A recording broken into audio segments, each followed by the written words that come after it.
नमस्कार। साल 2026 का यह पहला मन की बात है। कल 26 जनवरी को हम सभी गणतंत्र दिवस का पर्व मनाएंगे। इसी दिन हमारा संविधान लागू हुआ था। 26 जनवरी का ये दिन हमें अपने संविधान निर्माताओं को नमन करने का अवसर देता है। आज 25 जनवरी का दिन भी बहुत अहम है। आज नेशनल वोटर्स डे है, मतदाता दिवस है। मतदाता ही लोकतंत्र की आत्मा होता है। साथियों, आमतौर पर जब कोई 18 साल का हो जाता है, मतदाता बन जाता है, तो उसे जीवन का एक सामान्य पड़ाव समझा जाता है। लेकिन दरअसल ये अवसर किसी भी भारतीय के जीवन का बहुत बड़ा माइलस्टोन होता है। इसलिए बहुत जरूरी है कि हम देश में वोटर बनने का, मतदाता बनने का उत्सव मनाएं। जैसे हम जन्मदिन पर शुभकामनाएं देते हैं और उसे सेलिब्रेट करते हैं, ठीक वैसे ही जब भी कोई युवा पहली बार मतदाता बने तो पूरा मोहल्ला, गांव या फिर शहर एकजुट होकर उसका अभिनंदन करें और मिठाइयां बांटी जाए। इससे लोगों में वोटिंग के प्रति जागरूकता बढ़ेगी। इसके साथ ही यह भावना और सशक्त होगी कि एक वोटर होना कितना मायने रखता है। साथियों, देश में जो भी लोग चुनावी प्रक्रिया से जुड़े रहते हैं, जो हमारे लोकतंत्र को जीवंत बनाए रखने के लिए जमीनी स्तर पर काम करते हैं, मैं उन सभी की बहुत सराहना करना चाहूंगा। आज मतदाता दिवस पर मैं अपने युवा साथियों से फिर आग्रह करूंगा कि वे 18 साल का होने पर वोटर के रूप में खुद को जरूर रजिस्टर करें। संविधान ने हर नागरिक से जिस कर्तव्य भावना के पालन की अपेक्षा रखी है, इससे वो अपेक्षा भी पूरी होगी और भारत का लोकतंत्र भी मजबूत होगा। मेरे प्यारे देशवासियों, इन दिनों मैं सोशल मीडिया पर एक इंटरेस्टिंग ट्रेंड देख रहा हूं। लोग साल 2016 की अपनी यादों को फिर से ताजा कर रहे हैं। उसी भावना के साथ आज मैं भी आपके साथ अपनी एक मेमोरी को शेयर करना चाहता हूं। 10 साल पहले जनवरी 2016 में हमने एक एम्बिशियस जर्नी की शुरुआत की थी। तब हमें इस बात का एहसास था कि भले ही एक छोटा क्यों न हो, लेकिन ये युवा पीढ़ी के लिए, देश के फ्यूचर के लिए काफी अहम है। तब कुछ लोग ये समझ ही नहीं पाए थे कि आखिर है क्या। साथियों, मैं जिस जर्नी की बात कर रहा हूं वह है स्टार्टअप इंडिया की जर्नी। इस अद्भुत जर्नी के हीरो हमारे युवा साथी हैं। अपने कंफर्ट जोन से बाहर निकलकर उन्होंने जो इनोवेशन किए वो इतिहास में दर्ज हो रहे हैं। साथियों, भारत में आज दुनिया का तीसरा सबसे बड़ा स्टार्टअप इकोसिस्टम बन चुका है। ये स्टार्टअप्स लीक से हटके हैं। आज वे ऐसे सेक्टर्स में काम कर रहे हैं जिनके बारे में 10 साल पहले तक कल्पना भी नहीं की जा सकती थी। AI, space, nuclear energy, semiconductors, mobility, green hydrogen, biotechnology, आप नाम लीजिए और कोई ना कोई भारतीय स्टार्टअप उस सेक्टर में काम करते हुए दिख जाएगा। मैं अपने उन सभी युवा साथियों को सैल्यूट करता हूं जो किसी न किसी स्टार्टअप से जुड़े हैं या फिर अपना स्टार्टअप शुरू करना चाहते हैं। साथियों, आज मन की बात के माध्यम से मैं देशवासियों, विशेषकर इंडस्ट्री और स्टार्टअप से जुड़े युवाओं से एक आग्रह जरूर करना चाहता हूं। भारत की इकोनॉमी तेजी से आगे बढ़ रही है। भारत पर दुनिया की नजरें हैं। ऐसे समय में हम सब पर एक बहुत बड़ी जिम्मेदारी भी है। वो जिम्मेदारी है क्वालिटी पर जोर देने की।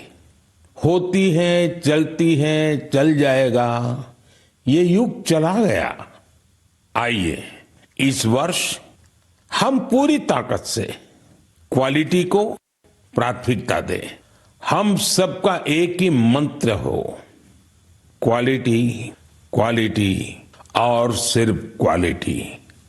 कल से आज बेहतर क्वालिटी। हम जो भी मैन्युफैक्चर कर रहे हैं उसकी क्वालिटी को बेहतर बनाने का संकल्प लें। चाहे हमारे टेक्सटाइल हो, टेक्नोलॉजी हो या फिर electronics, even packaging. Indian product का मतलब ही बन जाए टॉप क्वालिटी। आइए एक्सेलेंस को हम अपना बेंचमार्क बनाएं। हम संकल्प लें, क्वालिटी में न कोई कमी होगी, न क्वालिटी से कोई समझौता होगा। और मैंने तो लाल किले से कहा था, जीरो डिफेक्ट, जीरो इफेक्ट।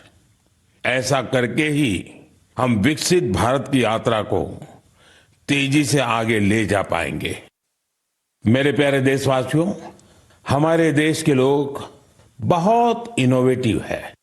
समस्याओं का समाधान ढूंढना हमारे देशवासियों के स्वभाव में है।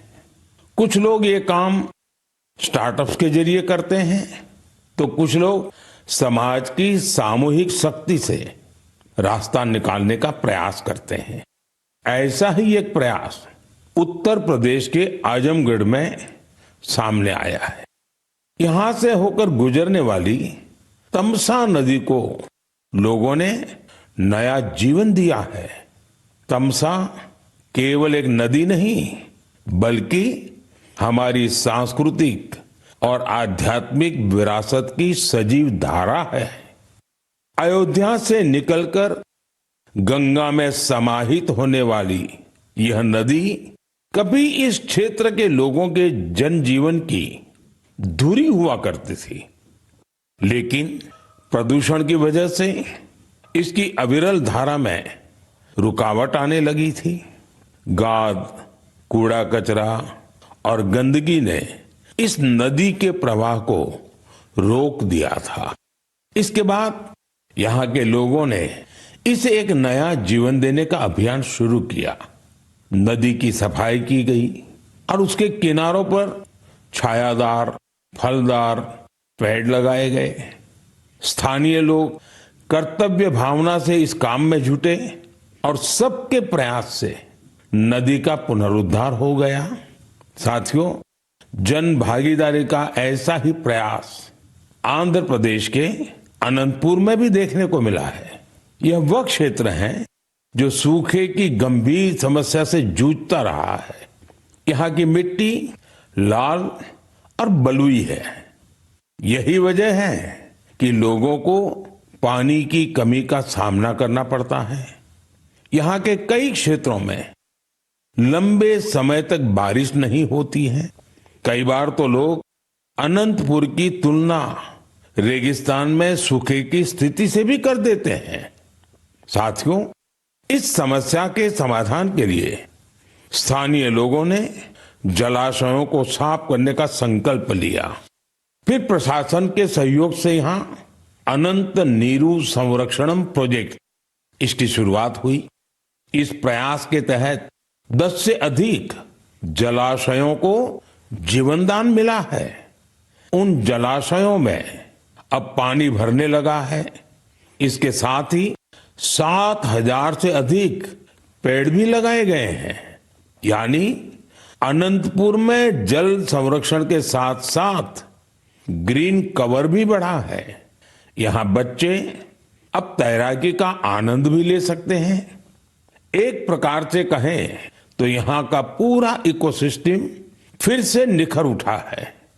साथियों, आजमगढ़ हो, अनंतपुर हो या फिर देश की कोई और जगह है, ये देखकर खुशी होती है कि लोग एकजुट होकर कर्तव्य भाव से बड़े संकल्प सिद्ध कर रहे हैं।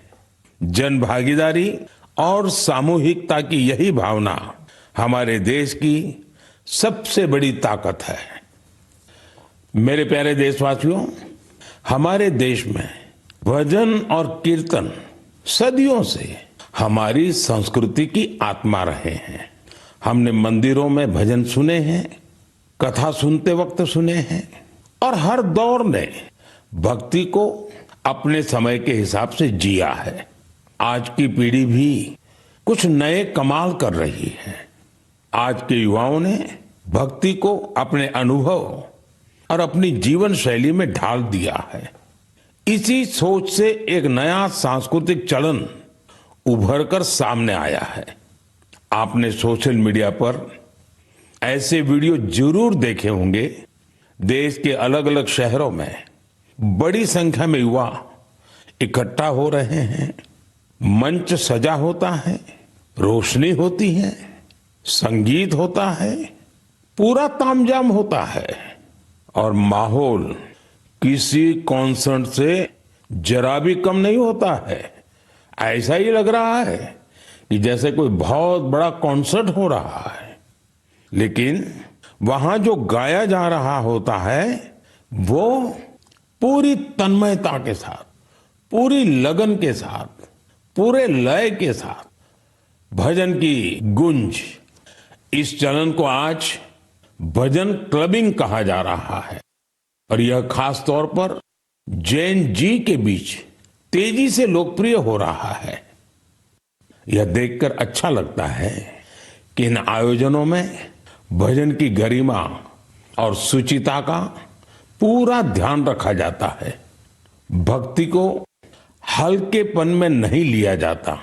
न शब्दों की मर्यादा टूटती है और न ही भाव की। मंच आधुनिक हो सकता है, संगीत की प्रस्तुति अलग हो सकती है, लेकिन मूल भावना वही रहती है। आध्यात्म का एक निरंतर प्रवाह वहां अनुभव होता है। मेरे प्यारे देशवासियों, आज हमारी संस्कृति और त्योहार दुनिया भर में अपनी पहचान बना रहे हैं।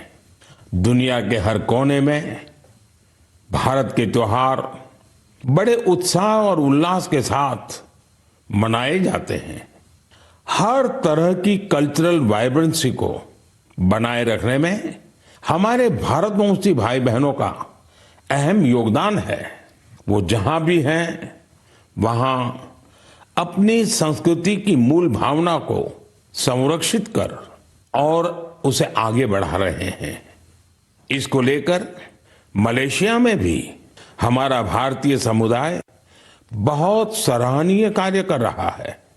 आपको यह जानकर सुखद आश्चर्य होगा कि मलेशिया में 500 से ज्यादा तमिल स्कूल है। इनमें तमिल भाषा की पढ़ाई के साथ ही अन्य विषयों को भी तमिल में पढ़ाया जाता है। इसके अलावा यहाँ तेलुगु और पंजाबी सहित अन्य भारतीय भाषाओं पर भी बहुत फोकस रहता है। साथियों, भारत और मलेशिया के बीच ऐतिहासिक और सांस्कृतिक संबंधों को मजबूत करने में एक सोसाइटी की बड़ी भूमिका है। इसका नाम है मलेशिया इंडिया हेरिटेज सोसाइटी। अलग अलग कार्यक्रमों के साथ ही यह संस्था एक हेरिटेज वॉक का भी आयोजन करती है। इसमें दोनों देशों को आपस में जोड़ने वाले सांस्कृतिक स्थलों को कवर किया जाता है। पिछले महीने मलेशिया में लाल पाड़ साड़ी आइकॉनिक वॉक, इसका आयोजन किया गया। इस साड़ी का बंगाल की हमारी संस्कृति से विशेष नाता रहा है। इस कार्यक्रम में सबसे अधिक संख्या में इस साड़ी को पहनने का रिकॉर्ड बना। जिसे मलेशियन बुक ऑफ रिकॉर्ड्स में दर्ज किया गया। इस मौके पर ओडिसी डांस और बाउल म्यूजिक ने तो लोगों का दिल जीत लिया। मैं कह सकता हूं, साया बरबांगा डेंगान डियास्पोरा इंडिया दी मलेशिया, मेरे का मंबावा इंडिया दान मलेशिया, सेमाकिन टापा। मलेशिया के हमारे भारतवंशियों को मेरी बहुत बहुत शुभकामनाएं। मेरे प्यारे देशवासियों, हम भारत के किसी भी हिस्से में चले जाएं, वहां हमें कुछ न कुछ असाधारण अभूतपूर्व होते हुए जरूर दिख जाता है। कई बार मीडिया की चकाचौंध में ये बातें जगह नहीं बना पाती, लेकिन इनसे पता चलता है कि हमारे समाज की असली शक्ति क्या है। इनसे हमारे उन वैल्यू सिस्टम्स की भी झलक मिलती है जिनमें एकजुटता की भावना सर्वोपरि है। गुजरात में बेचरा जी के चंदन की गांव की परंपरा अपने आप में अनूठी है। अगर मैं आपसे कहूं कि यहाँ के लोग, विशेषकर बुजुर्ग, अपने घरों में खाना नहीं बनाते तो आपको हैरत होगी। इसकी वजह गांव का शानदार कम्युनिटी किचन। इस कम्युनिटी किचन में एक साथ पूरे गांव का सबका खाना बनता है और लोग एक साथ बैठकर भोजन करते हैं। बीते 15 वर्षों से यह परंपरा निरंतर चली आ रही है। इतना ही नहीं, यदि कोई व्यक्ति बीमार है तो उसके लिए टिफिन सर्विस भी उपलब्ध है, यानी होम डिलीवरी का भी पूरा इंतजाम है। गांव का ये सामूहिक भोजन लोगों को आनंद से भर देता है। ये पहल न केवल लोगों को आपस में जोड़ती है, बल्कि इससे पारिवारिक भावना को भी बढ़ावा मिलता है। साथियों, भारत की परिवार व्यवस्था, फैमिली सिस्टम हमारी परंपरा का अभिन्न हिस्सा है। दुनिया के कई देशों में इसे बहुत कौतूहल के साथ देखा जाता है। कई देशों में ऐसे फैमिली सिस्टम को लेकर बहुत सम्मान का भाव है।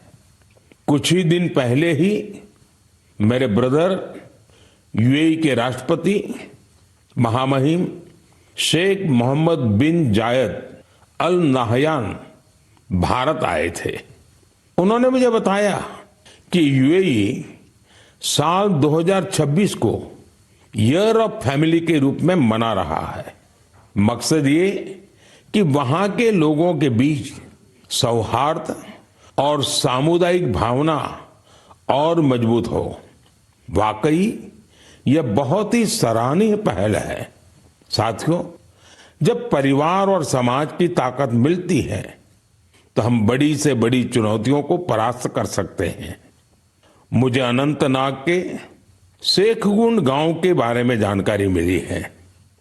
यहाँ ड्रग्स, तंबाकू, सिगरेट और शराब से जुड़ी चुनौतियां काफी बढ़ गई थी। इन सब को देखकर यहाँ के मीर जाफर जी इतना परेशान हुए कि उन्होंने इस समस्या को दूर करने की ठान ली। उन्होंने गांव के युवाओं से लेकर बुजुर्गों तक सभी को एकजुट किया। उनकी इस पहल का असर कुछ ऐसा रहा कि वहां की दुकानों ने तंबाकू उत्पादों को बेचना ही बंद कर दिया।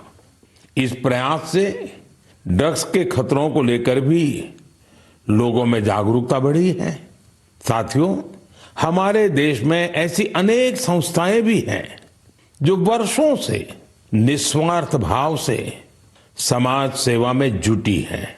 जैसे एक संस्था है पश्चिम बंगाल के पूर्व मेदिनीपुर के फरीदपुर में। इसका नाम है विवेकानंद लोक शिक्षा निकेतन। ये संस्था पिछले 4 दशक से बच्चों और बुजुर्गों की देखभाल में जुटी है। गुरुकुल पद्धति की शिक्षा और टीचर्स की ट्रेनिंग के साथ ही ये संस्था समाज कल्याण के कई नेक कार्यों में जुटी है। मेरी कामना है कि निस्वार्थ सेवा का यह भाव देशवासियों के बीच निरंतर और अधिक सशक्त होता रहे। मेरे प्यारे देशवासियों, मन की बात में हम निरंतर स्वच्छता के विषय को उठाते रहे हैं।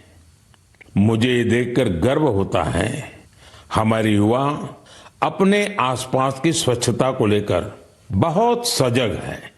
अरुणाचल प्रदेश में हुए एक ऐसे ही अनूठे प्रयास के बारे में मुझे जानकारी मिली है।